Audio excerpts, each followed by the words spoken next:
بسم اللہ الرحمن الرحیم واللیل اذا یغشا والنہار اذا تجلی وما خلق الذکر والانثى ان سعیکم لشتی فأما من أعطى واتقى وصدق بالحسنى فسنيسره لليسرى وأما من بخل واستغنى وكذب بالحسنى فسنيسره للعسرى وما يغني عنه ماله إذا تردى صدق اللہ العظیم۔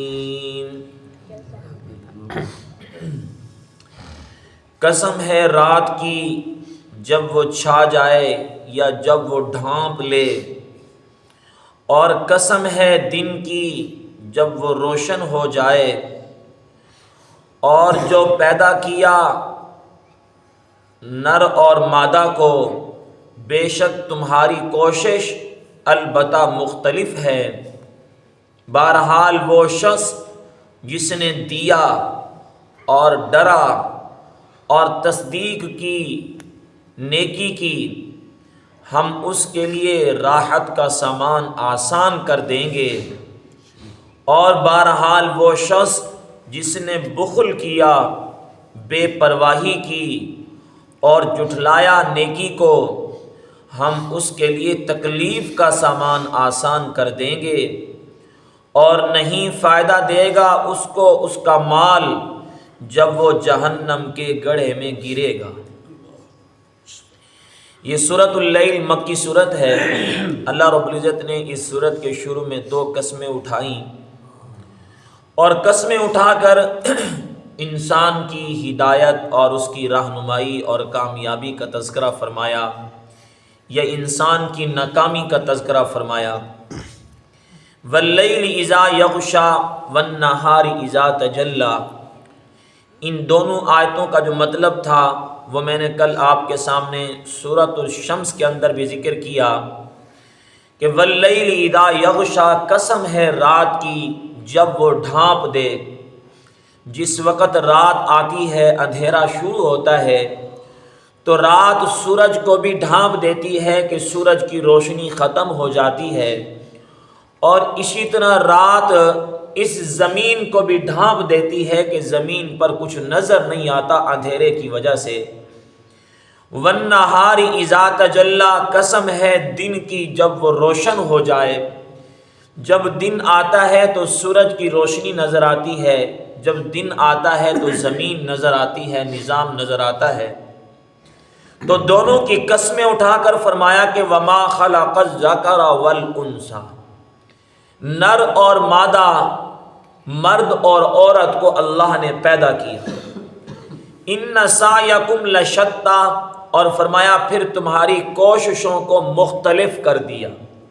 مرد اور عورت دونوں کو پیدا کیا، اور دونوں کے اندر پھر 2 گروہ بن گئے، یعنی انسانوں کے 2 گروہ بن گئے، اور دونوں کی کوششیں مختلف ہیں۔ وہ کون سے 2 گروہ ہیں اللہ نے آگے بتائے۔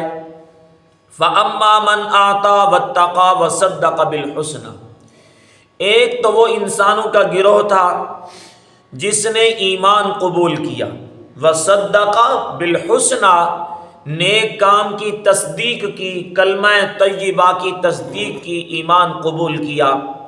جب ایمان قبول کیا تو فَأَمَّا مَنْ آتَى، اللہ کے راستے میں مال کو خرچ بھی کیا، وَاتَّقَى، اور اللہ کے سامنے ڈرا بھی صحیح، تقوی اور پرہیزگاری کو اختیار کیا، یہ گروہ فَسَنُيَسِّرُهُ لِلْيُسْرَى، اللہ کہتے ہیں ہم نے اس کے لیے راحت کے سامان کو آسان کر دیا ہے۔ راحت کا سامان جنت کا سامان ہے۔ جس وقت ایمان انسان قبول کرتا ہے، پھر اس کے بعد وہ اللہ سے ڈرتا ہے، تقوی اختیار کرتا ہے، پرہیزگاری اختیار کرتا ہے، اور اللہ کے مال کو اللہ کے راستے میں خرچ کرتا ہے، پھر ایسے شخص کی طبعیت بن جاتی ہے کہ اس کے لیے نیکی کے کام کرنا آسان ہو جاتا ہے۔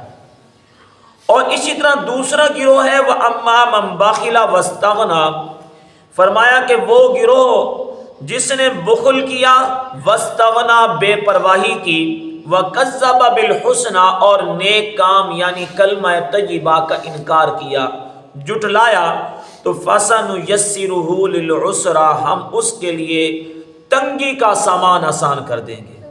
تنگی کا سامان یعنی گناہ آسان ہو جائیں گے اس کے لیے، اب اس کے لیے جہنم کا خریدنا آسان ہو جائے گا۔ تو یہ انسانوں کے دو گروہ ہیں۔ در حقیقت پچھلی بات کو دیکھیں تو اللہ نے فرمایا کہ ہر انسان کی کوشش مختلف ہے۔ کوئی انسان اچھائی کی کوشش کر رہا ہے، کوئی انسان برائی کی کوشش کر رہا ہے۔ حدیث مبارکہ میں آتا ہے حضور علیہ السلام نے ارشاد فرمایا، ہر انسان جب صبح کو اٹھتا ہے تو اپنے نفس کو ایک تجارت میں لگا دیتا ہے۔ فرمایا خوش نصیب ہے وہ شخص جو اپنے نفس کو ایسی تجارت میں لگاتا ہے جس تجارت کے ذریعے سے یہ انسان کامیاب ہو جاتا ہے، اور بدبخت ہے وہ انسان، وہ نفس جو اپنے آپ کو ایسی تجارت میں لگاتا ہے جس تجارت کے ذریعے سے انسان ناکام ہو جاتا ہے۔ اب وہ کون سی تجارت ہے جو انسان صبح کو اٹھتے ہی اپنے آپ کو تجارت میں لگا دیتا ہے؟ ایک ہے نیکی کی تجارت، ایک ہے برائی کی تجارت۔ جب انسان نیکی کے راستے پہ چل رہا ہوتا ہے، اس کے لیے محنت کر رہا ہوتا ہے، اس کے لیے کوشش کر رہا ہوتا ہے، اس کی در حقیقت ایک تجارت ہے، لہٰذا اس کی یہ ساری محنت، یہ کوشش، یہ ساری تجارت اس کے لیے کامیابی کا راستہ ہے۔ تو اس سے نے یہ اچھی تجارت کی ہے، نیکی کی تجارت کی ہے، اللہ رب العزت کے سامنے یہ ڈرا ہے، یہ جھکا ہے، اس کی یہ تجارت کامیابی کا راستہ ہے۔ حدیث مبارکہ میں آتا ہے نا، ان اللہ اشتری من المؤمنین، اپنا قرآن کی آیت ہے، ان اللہ اشتری من المؤمنین انفسهم واموالهم بان لهم الجنہ، بے شک اللہ نے خرید لیا ہے مومنین کی جانوں کو اور مومنین کے مالوں کو، بِأَنَّ لَهُمُ الْجَنَّةَ، جنت کے بدلے میں خرید لیا ہے۔ اب ایک تجارت ہو رہی ہے نا کہ اللہ خرید رہے ہیں، مومن کی جان کو بھی خرید رہے ہیں، مومن کے مال کو بھی خرید رہے ہیں۔ وہ کون سا مومن جس کی جان کو اللہ خریدتے ہیں، جس کے مال کو اللہ خریدتے ہیں؟ اللہ خود بتاتے ہیں، جو میرے راستے میں آتا ہے، فرمایا آ کر جہاد لڑتا ہے، یا تو خود شہید ہوتا ہے یا کافر کو قتل کرتا ہے، کامیابی لیتا ہے، فرمایا کہ اس مومن کی جان کو اور مال کو میں نے خریدا ہے اور قیمت جنت عطا کی ہے۔ تو اسی طرح ہر انسان جب صبح کو اٹھتا ہے تو اللہ سے ایک تجارت کرتا ہے۔ فرمایا کہ جب یہ انسان اللہ سے تجارت کرتا ہے اور عقل مندی کے راستے کو اختیار کرتا ہے، عقل مندی کا راستہ نا کامیابی کا راستہ ہے۔ عقل مند وہ ہوتا ہے جو اپنے لیے بھلائی کا راستہ تیار کرتا ہے۔ اللہ تعالیٰ نے قرآن مجید کے اندر نہ ایمان والوں کو عقل مند بتایا اور کافروں کو اللہ نے پاگل، گنگا اور بہرا بتایا، بے ایمانوں کو اللہ نے گنگا اور بہرا بتایا۔ اس لیے میں نے کہا عقل مندی کا راستہ کامیابی کا راستہ ہے۔ بلکہ ایک اور حدیث بھی ہے نا، آپ نے ارشاد فرمایا کہ الکیس من دان نفسہ وعمل لما بعد الموت، عقل مند وہ ہوتا ہے جو ایسے اعمال کر رہا ہو جو موت والے اعمال ہیں، جن کی تیاری موت کے ذریعے سے ہوتی ہے۔ فرمایا کہ وہ اعمال کر رہا ہے، یہ انسان عقل مند ہے کہ موت کے بعد کی زندگی کی تیاری کر رہا ہے۔ اور فرمایا کہ والعاجز من اتبع نفسہ ہواها وتمنى علی اللہ، بے وقوف وہ انسان ہے جو ساری خواہشات کو پورا کرنا چاہتا ہے اور امید رب کے اوپر لگا کے بیٹھا ہوا ہے۔ اب دیکھیں حدیث مبارکہ کے اندر اس شخص کو عقل مند کہا ہے جو نیکی کے راستے پر چل رہا ہے، جو اپنی موت کی تیاری کر رہا ہے، موت کے بعد کی زندگی کی تیاری کر رہا ہے، اور بے وقوف اس کو کہا گیا ہے جس کو اپنی موت بھول گئی اور موت کے بعد کی زندگی بھول گئی۔ تو سمجھ میں آئی یہ بات کہ عقل مندی والا راستہ ہدایت والا راستہ ہے اور بے وقوفی والا راستہ گمراہی والا راستہ ہے۔ تو حدیث میں آتا ہے کہ ہر انسان کو اپنی کوشش اور اپنے عمل سے پہلے اپنی عقل کے ذریعے سے فیصلہ کرنا چاہیے کہ میری کوشش اور میرے عمل کا انجام کیا ہوگا۔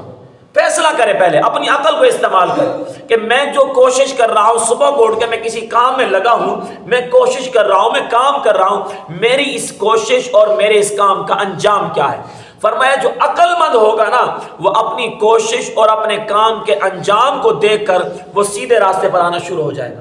جو بے وقوف ہوگا نا وہ اپنے انجام کو نہیں سمجھے گا، وہ گمراہی کے راستے پر چلے گا۔ اسی لیے اللہ نے فرمایا ان سعیکم لشتی، تم میں سے ہر بندے کی کوشش مختلف ہے، کسی کی کوشش کامیابی کے راستے پر چلنے کی ہے اور کسی کی کوشش ناکامی کے راستے پر چلنے کی ہے۔ گمراہی کے راستے پر چلنے والا بھی در حقیقت ایک کوشش کر رہا ہے، ہدایت کے راستے پر چلنے والا بھی در حقیقت ایک کوشش کر رہا ہے۔ حدیث مبارکہ میں آتا ہے حضور علیہ السلام نے فرمایا جب تم صبح کو اٹھو تو تم ان اعمال کو شروع کر دو جن اعمال کے لیے تمہیں پیدا کیا گیا ہے۔ فرمایا کہ پھر خوش نصیب ہے وہ شخص جس کو اللہ نے خوش نصیبی پر پیدا کیا اور اس نے خوش نصیبی والے اعمال کرنے شروع کر دیے، اور بد نصیب اور بدبخت ہے وہ شخص جس کو اللہ نے بدبختی پہ پیدا کیا اور اس نے بدبختی والے اعمال کرنا شروع کر دیے۔ جب بچہ ماں کے پیٹ میں ہوتا ہے، آپ کو میں نے کئی دفعہ حدیث سنائی ہے، اس کے متعلق سب کچھ لکھا جاتا ہے، تو یہ بھی لکھا جاتا ہے کہ یہ نیک بخت ہے یا بد بخت ہے، تو لہٰذا اللہ نے تمہیں جس پر پیدا کیا فرمایا تم اسی پر اعمال کرنا شروع کر دو۔ اور انسان کی در حقیقت جو پیدائش ہے نا، اللہ کا قرآن خود کہتا ہے کہ فطرت اللہ التی فطر الناس علیہا، انسان کو فطرت اسلام پہ پیدا کیا ہے، لہذا اسے چاہیے کہ اس اسلام کی اتباع کرے۔ تو مطلب یہ ہوا کہ تم صبح کو اٹھے اور تمہیں اللہ نے جس پہ پیدا کیا، تو تمہیں پیدا کیا فطرت اسلام پہ، اب اسلام والے اعمال کرنا شروع کر دو۔ تو خوش نصیب ہوگا وہ شخص جس نے اسلام والے اعمال کرنا شروع کر دیے، اور بد نصیب ہوگا وہ شخص جس نے برے اعمال کرنا شروع کر دیے۔ اور اللہ نے یہاں پر جو دو گروہوں کا ذکر فرمایا نا کہ ایک گروہ کامیاب ہے وصدق بالحسنی، جس نے کلمہ طیبہ پڑھا، ایمان کو قبول کیا اور اللہ تعالیٰ کی طرف سے دیا ہوا مال فاما من آتا، اللہ کے راستے میں خرچ کیا، اور واتقی، تقوی اختیار کیا۔ دیکھیں اس کی تین صفتیں اللہ نے بیان کی، اس گروہ کی کامیاب گروہ ہے کہ ایمان قبول کرتا ہے، نمبر دو مال سے محبت نہیں کرتا بلکہ مال کو اللہ کے راستے میں خرچ کرتا ہے، اور نمبر تین بات یہ ہے کہ ہر وقت اللہ سے ڈرتا رہتا ہے، تقوی اور پرہیزگاری اختیار کرتا ہے۔ اللہ کہتے ہیں جب تین صفتیں اس نے اختیار کر لی نا، میری طرف سے انعام ہے فَسَنُيَسِّرُهُ لِلْيُسْرَى، میں اس کے لیے سارے راستے آسان کر دوں گا۔ یہ کون سے راستے ہوں گے؟ جنت میں جانے والے راستے ہوں گے۔ حدیث میں آتا ہے کہ پھر کیا ہوتا ہے، انسان کے لیے ہر نیک کام کرنا آسان ہو جاتا ہے، برائی کی طرف جانا مشکل ہو جاتا ہے اور نیکی کی طرف جانا آسان ہو جاتا ہے۔ یہ کب ہوتا ہے؟ جب اس نے ان تین کاموں کو اختیار کر لیا، کلمہ طیبہ کی تصدیق کر لی، ٹھیک ہے نا، مال سے محبت نہیں کی، آیا تو اللہ کے راستے میں خرچ بھی کیا، اور نمبر تین اللہ سے ڈرا بھی صحیح، اب ہر نیک کام آسان ہو گیا۔ جیسے اس کے سامنے کوئی غلط کام آتا ہے نا، اس کو تکلیف ہوتی ہے، اس کی طبیعت میں مشکل گزرتا ہے کہ یار میں یہ کام نہ کروں، لہٰذا اب یہ گندا گناہوں سے بچتا ہے، اس کے لیے گناہوں پر جانا مشکل ہے اور نیکی پر جانا آسان ہے، اس کی طبیعت بن گئی۔ دوسرا گروہ ہے، فرمایا کہ وَكَذَّبَ بِالْحُسْنَى، جس نے ایمان کا انکار کیا، کلمہ طیبہ کا انکار کیا، اور وَأَمَّا مَن بَخِلَ، بخل کیا، اللہ کی طرف سے دیا ہوا مال خرچ نہیں کیا بلکہ مال سے محبت کی، وَاسْتَغْنَى، رب سے نہیں ڈرا، بے پرواہ رہا، اسے پرواہ ہی نہیں رہی کہ میں کیا کام کر رہا ہوں، اللہ مجھ سے پوچھ سکتا ہے۔ اللہ فرماتے ہیں فَسَنُيَسِّرُهُ لِلْعُسْرَى، ہم اس کے لیے جہنم میں جانے کے راستے آسان کر دیں گے۔ اب اس کو نیکی کرنا مشکل، گناہ کرنا آسان، کیونکہ اب اس نے گناہ کرنا اس کی طبیعت بن گئی ہے، اب ہر کام گناہ کی طرف اس کا جا رہا ہے، نیکی کے اس کے لیے مشکل ہو گئی ہے۔ تو لہٰذا نیک بخت ہے وہ آدمی جس کے لیے اللہ نیکی کے راستے آسان کر دے، اور بد بخت ہے وہ آدمی جس کے لیے اللہ گناہ کے راستے آسان کر دے۔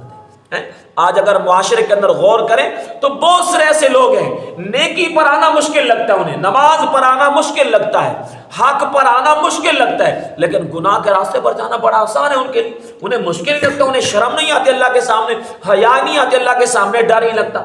اور بہت سارے ایسے خوش نصیب آدمی ہیں کہ جن کے لیے نیکی پر جانا آسان ہے، گناہ پر جانا مشکل ہے۔ خدا نہ خاصہ اگر کہیں گناہ پر جاتے ہیں تو انہیں بڑی تکلیف ہوتی ہے، انہیں ڈر لگتا ہے، تو یہ خوش نصیب لوگ ہیں۔ تو اللہ نے آگے انجام بتایا، وَمَا يُغْنِي عَنْهُ مَالُهُ إِذَا تَرَدَّى، بھائی اس شخص کا کام اسے فائدہ نہیں دے گا جس وقت یہ جہنم کے گڑھے میں گرے گا۔ جس نے مال سے محبت کی، مال کو اپنے دل کے ساتھ لگایا، اپنی زندگی بنائی، سب کچھ مال کو مقصد بنایا، قیامت والے دن یہ مال اس کے کام نہیں آئے گا۔ جیسا کہ اللہ تعالیٰ نے سورۃ الممتحنہ کے اندر بھی ارشاد فرمایا، لن تنفعکم ارحامکم ولا اولادکم یوم القیامہ، قیامت والے دن نہ تمہارے رشتے ناتے تمہارے کام آئیں گے اور نہ تمہاری اولاد تمہارے کام آئے گی۔ جب یہ رشتے ناتے جو ہے نا اولاد کام نہیں آئے گی تو مال جن کے لیے ہم کماتے ہیں وہ مال ہمیں کہاں کام آ سکتا ہے؟ تو ہم مال بھی تو انہیں کے لیے، اولاد کے لیے کماتے ہیں۔ اللہ کہتے ہیں یہ اولاد تمہارے کام نہیں آئے گی تو مال ہمارے کہاں کام آئے گا؟ لیکن یہ اولاد بھی کون سی کام نہیں آئے گی، یا مال بھی کون سا کام نہیں آئے گا؟ جس نے اللہ کے حکموں کا انکار کیا، حرام طریقے سے کمایا اور اولاد کو صحیح راستے پر نہ لگایا، تو یقیناً یہ اولاد بھی کام نہیں آئے گی اور یہ مال بھی کام نہیں آئے گا۔